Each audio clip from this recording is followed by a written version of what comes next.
कहानी विरासत का श्राप। हवेली का अंधेरा।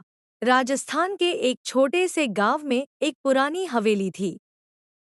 लोग उसे भवानी हवेली कहते थे।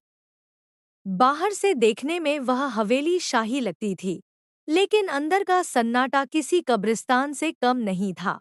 गांव वालों का कहना था कि उस हवेली में जाने से रात को किसी की भी आत्मा कांप उठती है।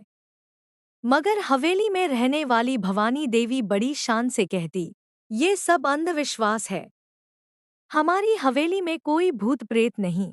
लेकिन गांव के बुजुर्ग चुपचाप कहते, भूत नहीं, पाप की परछाइयां हैं।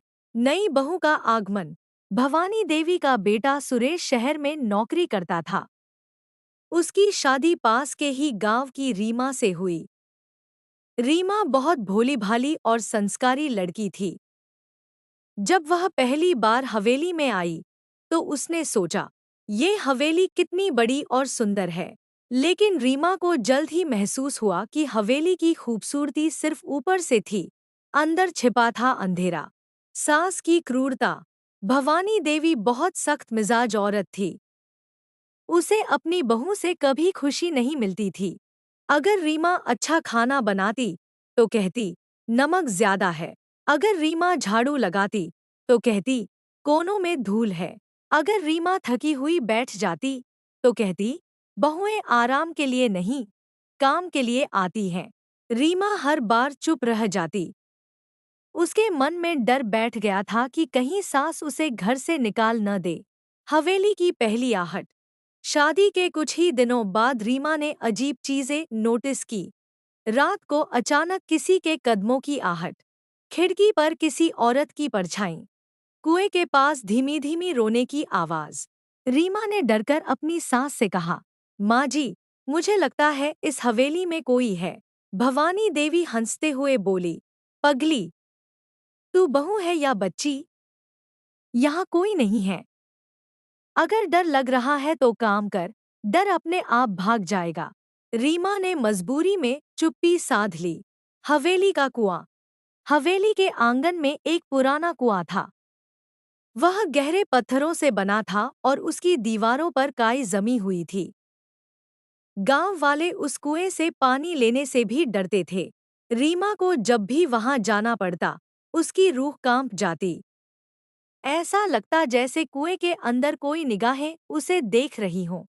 सफेद साड़ी वाली औरत। एक रात रीमा ने सपना देखा।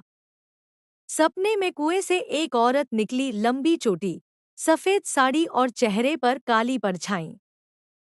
वह औरत रीमा की तरफ इशारा कर रही थी। रीमा नींद से जाग गई और कांपने लगी। सुबह जब उसने सास को बताया तो भवानी देवी ने गुस्से में कहा, तू बहाने बना रही है काम से बचने के लिए। अगर फिर से ऐसा बोली ना तो तेरी जुबान काट दूंगी। गांव की बूढ़ी औरत। एक दिन रीमा पानी भरने कुएं पर गई। तभी वहां गांव की बूढ़ी औरत गोमती काकी आई। उसने धीमी आवाज में कहा, बिटिया, इस कुएं से दूर रहा कर। इसमें तेरी सास की ननद की आत्मा बसती है। उसे तेरी सास ने ही मारा था। रीमा दंग रह गई। क्या? माँ जी ने? काकी बोली, हाँ, दहेज के लिए उसे कुएं में धक्का दिया गया था। तभी से हवेली पर श्राप है। रीमा का शरीर कांप उठा। अब भवानी देवी का जुल्म और बढ़ गया। रीमा को खाने तक से वंचित करती, ताले में बंद कर देती, लोगों के सामने उसे नीचा दिखाती। रीमा के मन में सवाल उठने लगे, क्या यह श्राप मेरी सास को खत्म करेगा? डरावनी रात। अमावस्या की रात हवेली में भयानक आंधी चली। खिड़कियां जोर जोर से बजने लगी। अचानक कुएं से हंसी की आवाज आई। भवानी देवी चिल्लाई, कौन है? तभी कुएं से वही सफेद साड़ी वाली औरत निकली। उसने भवानी देवी की ओर हाथ फैलाया। भवानी देवी जमीन पर गिर पड़ी। रीमा ने यह सब अपनी आंखों से देखा। श्राप का अंत, आत्मा का बदला। अब हर रात हवेली में डरावनी घटनाएं होने लगी। भवानी देवी के कमरे में बिस्तर अपने आप हिलता, खाने में खून की बूंदें नजर आती, आईने में चेहरा बदलकर डरावना दिखता।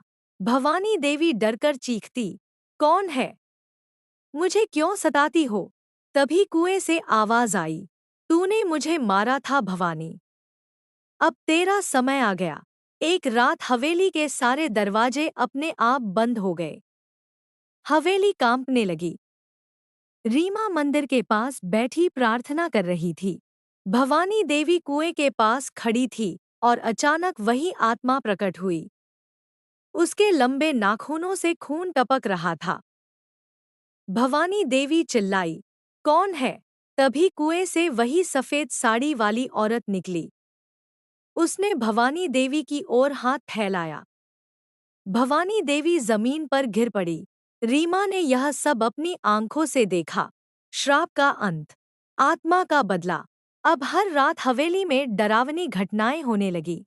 भवानी देवी के कमरे में बिस्तर अपने आप हिलता। खाने में खून की बूंदें नजर आती। आईने में चेहरा बदलकर डरावना दिखता।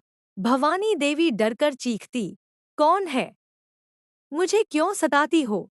तभी कुएं से आवाज आई, तूने मुझे मारा था भवानी। अब तेरा समय आ गया। निर्णायक रात। एक रात हवेली के सारे दरवाजे अपने आप बंद हो गए। हवेली कांपने लगी। रीमा मंदिर के पास बैठी प्रार्थना कर रही थी। भवानी देवी कुएं के पास खड़ी थी और अचानक वही आत्मा प्रकट हुई। उसके लंबे नाखूनों से खून टपक रहा था।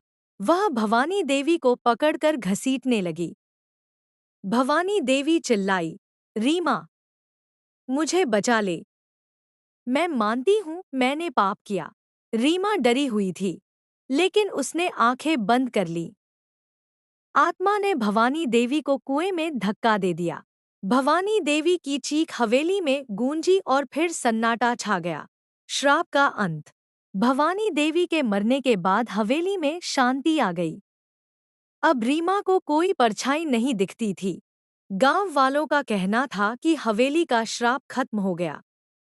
लेकिन कभी-कभी रात को कुएं से धीमी हंसी सुनाई देती थी, जैसे कोई कह रहा हो, पाप का अंत जरूर होता है।